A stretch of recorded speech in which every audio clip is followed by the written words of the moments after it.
Broadcasting live from the Subaru of Gwinnett studio inside the Sonesta Gwinnett Place Atlanta Hotel. It's time for Gwinnett Business Radio.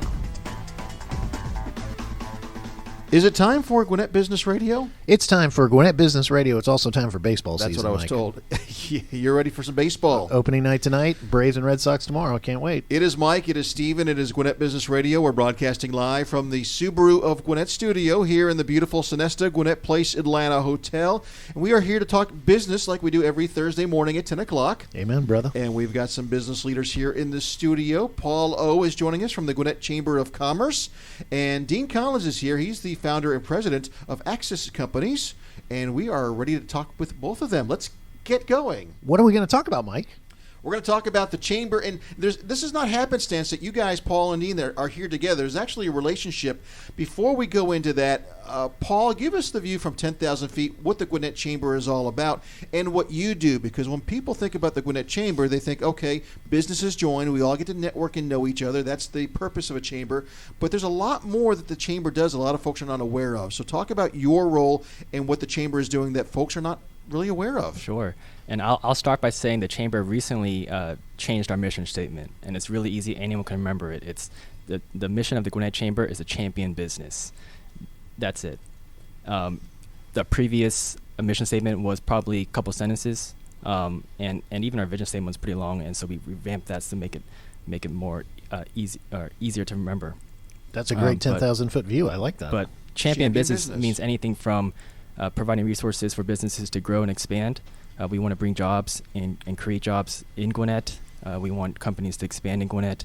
Like you mentioned, Mike, earlier, we want to provide resources in terms of networking, leads, provide events and sponsorships so that business get exposure, all of the above.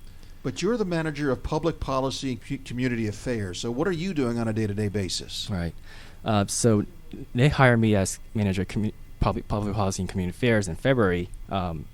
Before my hiring, the chamber really didn't get involved in public policy efforts more directly through the chamber for several years now. And so once Nick became president and CEO, he wanted to get back into public policy and advocacy.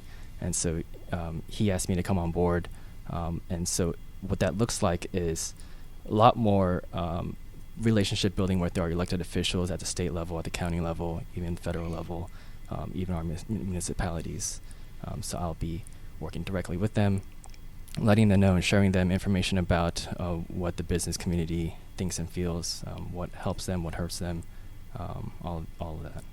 And Dean Collins, you are here as well this morning, and you are with Access Companies. Real quickly, for those who haven't heard you already on Business RadioX, you've been on a couple shows before. Tell everybody about Access Companies and what you guys do. Yeah, so Access Companies is actually two companies. It's a architecture and engineering firm, and we also have a development company. So we predominantly do a lot of work in retail and commercial businesses, but recently expanded. We have a contract with MARTA now, so we're actually rehabbing stations for MARTA and kind of venturing off into some other transportation work. And actually, I'm excited to say in September, we'll be opening up our second office in Tequila in Gwinnett County. Nice. Now, the reason you're here this morning is to not just talk about your company, but you also are very integral and very intertwined in what the Chamber is doing. Talk a little bit about what you've been able to do and what your role is with the Chamber. Okay, so as part of the Public Policy Advisory Council, which was formed a number of years ago, it basically is the liaison to the chamber and its members. So I sit on the senior leadership board, and I am actually the liaison to public policy for the chamber. In the past, it was more of a passive approach. We worked through the Regional Business Coalition, used them as kind of our gateway to the capital. To understand more what was going on in specific issues that really required our level, the chamber, to vote or to voice an opinion or have no opinion. When Nick came on board, he wanted to give the public policy group a lot more teeth, give it a lot more exposure, really provide an advocacy, but also more of an informational approach to the members of the chamber by getting a lot of information out there so that they're well informed and understand what's going on. So that's kind of when Paul came into it. So now we have somebody that's kind of spearheading this thing moving forward. So, Paul, you're an advocate for the chamber and the businesses that the chamber represents. Can you give us some examples of some policies that would be in the best interest of the chamber and the businesses that the chamber is representing that you're perhaps working on? Yeah, absolutely. And I'll give you an example, a recent success story that I can share that the chamber was involved in. You guys are probably aware of the hate crimes legislation that passed recently in this past session. Governor Kemp signed into law. The chamber was able to come out in support of that. Reason why that's important for business communities because creating an environment when we want to share with our members and the business community that Georgia is the number one place to do business, Gwinnett is a great place to do business. It matters that we send a message that there's no place for hate in our communities, and so Gwinnett being the most diverse county in the southeast U.S., it's important to attract businesses to come and want to expand and grow here. I want to ask you a question, and I hope I don't regret asking this question. We're using the word advocate. What's the difference, Paul, between an advocate and some people may say a lobbyist? Sure. Is there a difference in that role? Advocate is more in support of something or a cause. And lobbyist really is, or lobbying is more of the way you advocate, and so we want to use.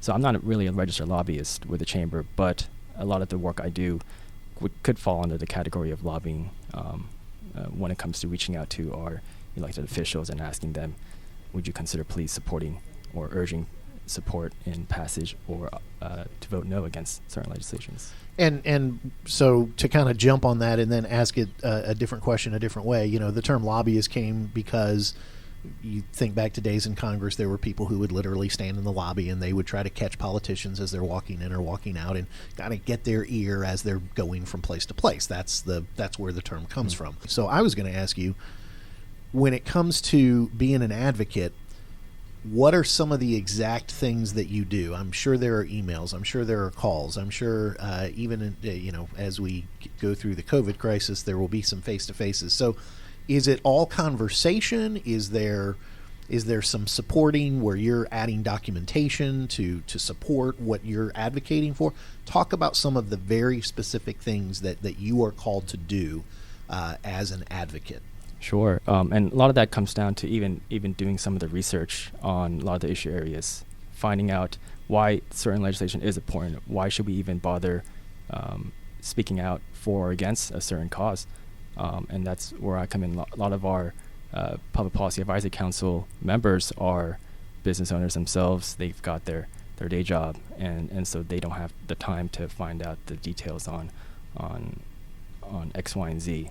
And so that's where I come in doing the research, providing that information, and kind of being the hands and feet of the Public Policy Advisory Council, our chamber, and our board of directors. Dean, I want to throw it back to you for just a second because you've been involved in this with the chamber for a little while now, and there's this pretty significant shift, including having someone on the staff in Paul to do some of these things. What are you seeing as some of the changes in the chamber's activities or the chamber's advocacy as a whole? Is there a difference you've seen from, and you said in one of your first answers about how you guys went through, your efforts were more through the regional commission, I think you said, forgive me if I said it wrong, but kind of talk about the changes you're already beginning to see and what you're excited about as someone who's kind of been around this for a little while. Well, yeah. Now we have a person that we can lean on directly, right in the chamber itself. So, Paul was exactly right. As a business owner myself, and as many of the people in the chamber being business members, we're not tracking every piece of legislation that goes through the Gold Dome every year, and it can have a significant impact on us, regionally. So Paul, in his infinite wisdom, every day wakes up every morning and reads that side of the paper and stays very connected with the folks that he knows downtown and in other chambers that have the same position that he does.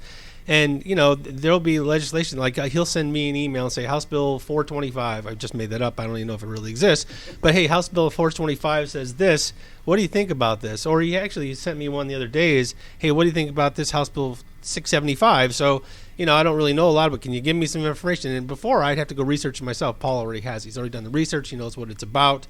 He has some contacts. I have contacts. We'll collaborate on it. I may have a friend who's down there who is a lobbyist and say, hey, what do you know about this bill? And she'll say, oh, that bill's not going anywhere. It's never going to get off the floor. Or this one's got some real meat. We better take a look at it a lot harder. So then Paul will do a lot more research. He'll talk to a lot more people. And then he'll bring it up to the public policy. I can't say the word. We call it PPAC, Public Policy Advisory Committee, Council, and which the Public Policy Group. Yep. And then he'll actually bring it to us, and either we'll have a meeting or we'll not in person anymore through Zoom, and we'll discuss it and whether or not we want to take a position on it or not. If we do, then Paul actually drafts up that memo for the position, gets us to review it and agree to it, takes it to Nick Messino, the CEO, and then if it flies, then he'll bring it actually to the board for the board to vote, because we actually can't do anything unless the board as a whole votes on whether or not we want to move forward with a position on a House bill or a Senate bill or so forth. We've talked about how your position, Paul, is fairly new with the Gwinnett Chamber. This is something that Nick Messino wanted to bring on when he became CEO, president of the Chamber, and I think we'll all agree that Nick is a very sharp guy.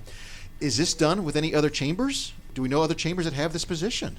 Specifically for public policy and community affairs, I'm not sure, but absolutely public policy and maybe other words for that is government affairs, policy advisor, stuff like that from other local chambers. I'm also in a group with other chambers throughout the nation, and also with the U.S. Chamber of Commerce, being in constant contact with those folks. Helping guide me on what's important to be aware about. Well, and that's one of the reasons why the Gwinnett Chamber consistently is in the top 5, top 3, whatever it is, year to year. They're one of the top chambers in the country. Yeah. Paul, I'm going to let you. You gave a great segue in your answer, so I'm going to jump on that segue and ask you. You mentioned community affairs, so all the things we've been talking about so far has been about public policy. Kind of let's shift and go into community affairs. What is that? Part of your job description, and what are you trying to do for the chamber in championing business? Sure. When you think about community affairs, you don't really think about chambers of commerce. But going back to what I said about the diversity in Gwinnett County, we've got more first-generation families in this district than any other district in the Southeast U.S. And when we're proud of that, we also want to show it and reflect it. In our efforts and in our initiatives. And so how do we get more plugged into our international communities here in Gwinnett County? And that's the other part of my job, is being an outreach arm to the diversity in our county, reaching out to the Korean community, the Vietnamese community, the Hispanic community, and bringing them in. And how that ties to business, one example I've given that I'm currently working on, I've been spending the past several months since joining the chamber, reaching out to all our bilateral chambers in the Metro Atlanta area. We met with the Korean Chamber, the Chinese Business Association, the Hispanic Chamber, the Japanese Chamber, the Vietnamese Chamber. I'm working with them and talking with them, and just building dialogue and building that relationship initially. If there wasn't a relationship that existed in the past, then we want to start that. And if there was an existing relationship, then we want to continue to build upon that. How do we connect their members with our members and vice versa? Create those networking opportunities, create those leads for each other. I'm very curious. How did you find the chamber, or how did the chamber find you? I'd like to know more about your past and what brought you to where you are today. Yeah, it's very fortunate for me. I'm very blessed to be here. Before I studied international affairs at Georgia Tech. How many Georgia Tech grads are at this table right now? At least 2. At least 2? Okay. I Right. thought Dean might be one, too. I want to make sure I wasn't outnumbered. And the too reason bad. you thought that is because Dean is a very bright man who runs a very smart business, right? Paul, continue the answer, please. Yeah. And after graduation, I was job searching, and I found a small stint with the Georgia Chamber down in Atlanta, but worked on their economic development department. And then after that, I found an opportunity with Congressman Rob Woodall's office. He's the U.S. Congressman that represents District 7 in Georgia, which covers most of Gwinnett County and parts of Forsyth County. But I worked in his district office as a constituent service rep and a field rep.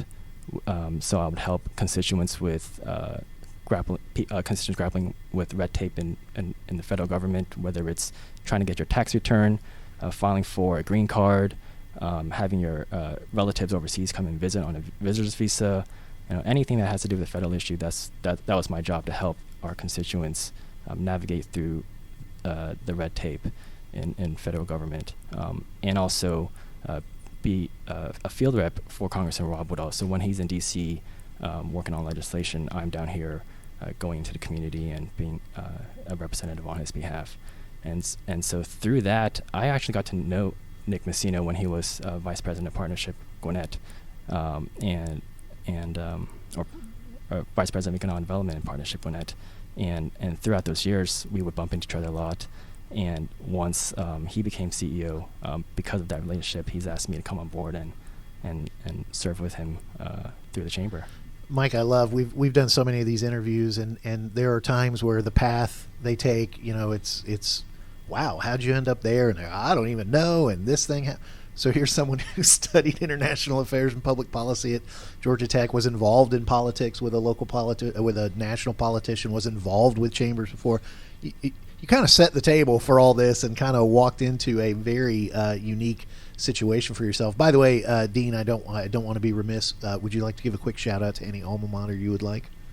Sure. I graduated from Rensselaer Polytechnic Institute, and I'm sure it's not a school that anybody sitting at this table even heard of before. Great football team. Oh, yeah.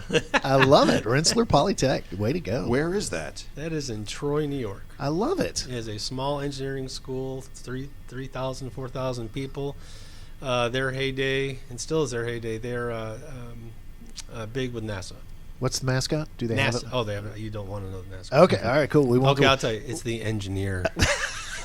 That's awesome. That's fantastic. Now that is a true engineering school. Why would we call ourselves anything else? That's great. Very original. I like that. So this question is for both of you guys.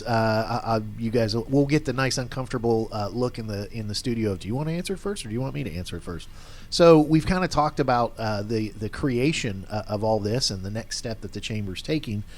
So what's next? What's on the horizon? What's around the corner for? And not just the chamber. I really want to talk specifically about public policy, community affairs. What do you guys see on the horizon? Well, I mean, there's something extremely important that's coming up on the bill right now. As you know, our county commission just passed the referendum to put the transit system on the vote this year in November. Back on ballot. So that's a very positive, at least in my opinion, a very positive move in the right direction, and certainly is pro-business. And as the chamber, we definitely have taken the position that is pro-business. So we are probably going to be rolling out an advocacy program to promote that bill as much as we can, because we'd really like to see that passed. And that's a big deal for us, a big deal for our community, and a huge deal for the businesses in the community. Going back to the elections, even simply on providing educational material for our business members. And by that I mean, this being a big election year, presidential election, the chamber's really never been involved in much of the election side of public policy. And so what we've done in the past, I think in April and May, was provide a series of candidates forums for the big races that surround and affect Gwinnett County. U.S. Congress District 7, county chair, the 2 county commissioner seats that are up for that are open seats, and so we've invited the candidates running for all those races to come and share their platform, and it was something that the chamber's really never done before, and so we want to continue that into the general election. One thing that the chamber, it sounds like what you guys are starting to do, which could be dramatically different from a typical election cycle, is to remain impartial and open to providing as much information to help a public get, and especially the business community, get informed however they want to get informed, and then go vote with a lot of confidence. Exactly. That's a fascinating thing that I wish would happen more often, of open forums, come and talk, and lay everything out there and let people make their choices. Oh, that's fascinating. So obviously the chamber as a whole will not necessarily endorse one candidate or another, but instead be a conduit to create open forums. Oh man, I'm in. I like working. Yeah. Where can I sign up to be a volunteer for that? So Yeah, the chamber will take no position behind any candidate, but certainly, as Paul said, we're going to open it up to the candidates that are running to have a platform to do everything they want to do. So this is as close as I'll get to putting you on the sharp spotlight of 2020 set or anything like that. But so they don't necessarily take candidate positions and instead create a forum. However, you mentioned that the issue that's going to be on the ballot is for public transportation to be put back on the ballot, and the chamber will come out in support of that. Can you give a couple of key bullet points of why the chamber will about a particular policy? You said it's pro-business. Kind of talk a little bit about that, why the chamber would support that particular. Let's give you the chance to promote that. I hope the chamber will. The chamber board still has to vote on whether or not they're going to do that. You said personally that. I did personally, but I can tell you from in the past that the chamber has been very pro-transit. I mean, transit is a huge economic boom. It generates a lot of business, surrounding businesses. It creates a lot of jobs from a construction standpoint. It actually creates a means for people to travel to job where they don't have that now. And I think as we continue to grow as a community, the days of you getting in your car to be able to run down 85 in a half hour from Jimmy Carter one exit, downtown is not going to happen anymore. But certainly a transit system that you can hop on and off, especially for a long distance, but during peak periods, is a huge impact for us. And it gets people to work. It gets people to their doctor's appointments. There are so many positive things that can happen with the transit system. Just look at some of the bigger cities have done. Look at New York City. Look at Chicago. Look what Dallas has done over the last 20 years in the transit system, where they had none. Now they have miles and miles of transit system, and they've boomed, and they continue to boom, and we would too. Our guests are Paul O. with the Gwinnett Chamber of Commerce. He is the Manager of Public Policy and Community Affairs, and Dean Collins, who's on the Executive Board of the committee for the chamber. Hopefully I got that right. But also the founder and president of Access Companies with a location in Alpharetta, but soon to be coming to Tequila, Georgia. And we are excited to have you come to Gwinnett County as well.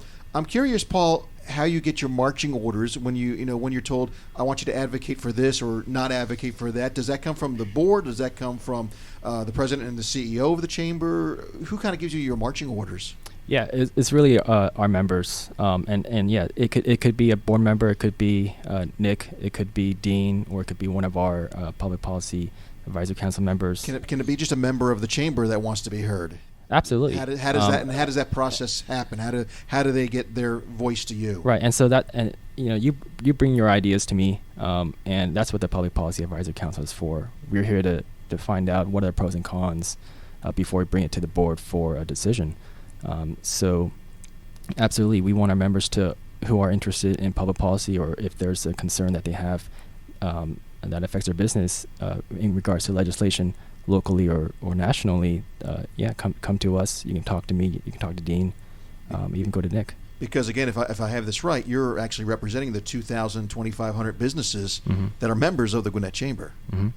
So, Mike, that's a great segue. It's almost like you know how to run this show. So, for those people who want to find out more about what you do, for those people who want to get in contact with you, Paul, how do they reach out to you and also find out more about the chamber as a whole? Sure. For the chamber, you can visit our website, gwinnettchamber.org, or my email is paulo@gwinnettchamber.org.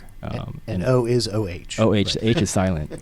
Right. And Dean, for those people who want to find out more about Access Companies that need a good engineer from an engineering school that call themselves engineers, and how do they get in touch with you guys? You can go to www.accesscompanies.com, or you can email me direct at deancollins@accesscompanies.com. And Access is AXIS. And it's AXIS. Which we had a wonderful conversation off the air about how many different ways people say that word. Yes. Do you know where in Tequila you may put your second office? 381 Harbins Road. So you do know. I do. Pretty specific. You know exactly where you're going. I thought maybe we're scoping up this part of Tequila. Do you have a target date of when that's going to happen? You're hoping to just after Labor Day, so like the 7th. I like it. By the end of 2020, I like it. Sounds great. We want to thank our guests, Dean and Paul, for joining us here on Gwinnett Business Radio. And a reminder that you can catch this episode or any of our previous episodes, about 8 years now worth of episodes, by going to Business RadioX. We're getting old. Holy cow. BusinessRadioX.com. Select the Gwinnett studio and click on Gwinnett Business Radio. Also, be sure to follow us on social media at Gwinnett RadioX. We're on Facebook, Twitter, LinkedIn, Instagram. We're all over the place. And also be sure to enjoy these shows on your favorite podcast platform, whether it's iTunes or iHeartRadio, Spotify, Spreaker. We're on all of them. So be sure to subscribe to our show, Gwinnett Business Radio. In fact, the Gwinnett Chamber show is also on all of those platforms as well. That was well done, Mike. But one other thing, I'm going to try and top you in doing my job really well. I want to remind everybody that Gwinnett Business Radio does come to you live from the Subaru of Gwinnett studios. Love is what makes a Subaru a Subaru. Our listeners can get big savings and enjoy their hassle-free experience at Subaru of Gwinnett, where people sell cars. Visit SubaruofGwinnett.com and join their family today, or come in and see the difference. Maybe you're already a Subaruist, then you can follow Subaru of Gwinnett's vast social media network for the latest Subaru offers, news, and community events. Well done, Stephen. I am a Subaruist. Yes, you are. And you know what's really cool? What? I just paid it off. I actually own the car now. Oh, fantastic. Yes, my car is paid for. That's awesome. Then that means that one of our listeners or one of the hosts on Gwinnett Business Radio needs to go over to Subaru of Gwinnett and get the next great deal. Typically, by the time my car is paid off, it doesn't work anymore. Yeah. My car is still working great. So which is love because my of Subaru of Gwinnett. Yep. All right. Thanks to JJ, our producer. Thank you to Amanda for everything she's doing behind the scenes. For Stephen, I'm Mike, and we'll see you next time here on Gwinnett Business Radio.